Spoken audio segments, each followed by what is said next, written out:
We began flying the P-47 Thunderbolt, which was the first one available for us to escort our B-17s and B-24s, and we did that work flying from missions in support of the liberation of France all the way to destroying Germany's war-making potential, so targets throughout Germany, Yugoslavia, the Slavic countries, and all the way over east to the Ploesti, Romania oil fields.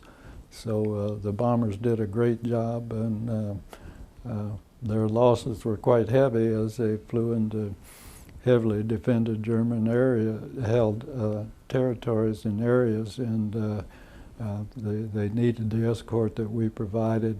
And as say, the aircraft that we fighter pilots all liked, the P-51 Mustang, became available a few months after we started the escort work, and we liked the 51 particularly because it had the speed and range and altitude capability that exceeded the other aircraft available, so it was the ideal aircraft for the mission. When we got into the escort and the strategic work, then we were really faced with the heavy defenses, the anti-aircraft fire that was put up to prevent the bombers getting target. Also, in other words, we were flying close escort with the bombers, and we did stay with them on over the targets and so on. So that became very interesting, and it was good to be a fighter pilot because we couldn't, the bombers follow the leader and don't change altitude when they're on that bomb run. We could still do our job and maybe see where the anti-aircraft fire was, flak as we called it, where that blanket was, and get a little above it and hopefully avoid the bursts of the bombs, which we did, but we also suffered aircraft damage from the anti-aircraft fire as well as the bombers, but that was a part of the task.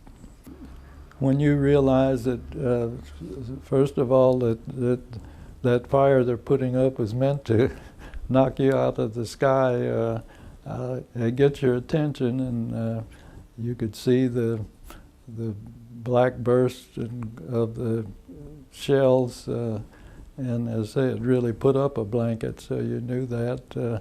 In the interdiction and the work where we were did, like in the fighter sweep that we did have when the weather kept the bombers down, when you're doing some of that low altitude work, and such as the missions we had against the radar in France, you realize somebody's shooting back at you even though you're trying to knock them out of business.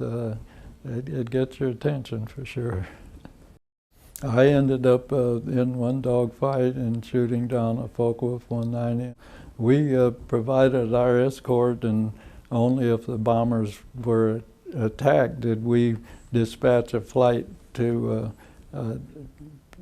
fight off that attack, and I was dispatched on that particular day, and fortunately was able to get a bead on the Focke-Wulf over the aerodrome.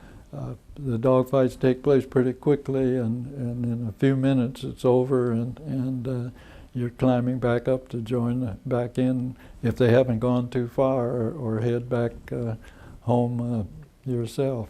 It happens so fast that you suddenly realize what you've been trained for, and all that, and you realize the work of ground support people and bore sighting your guns and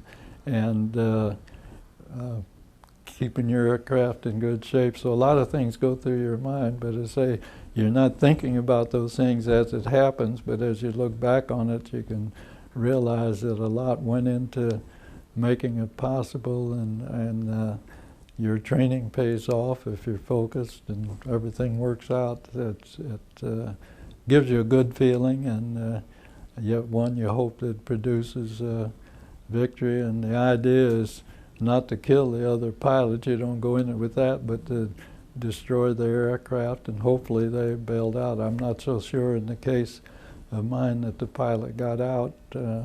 As I last saw the aircraft, I don't think so. but it was one or the other, and so you do your job.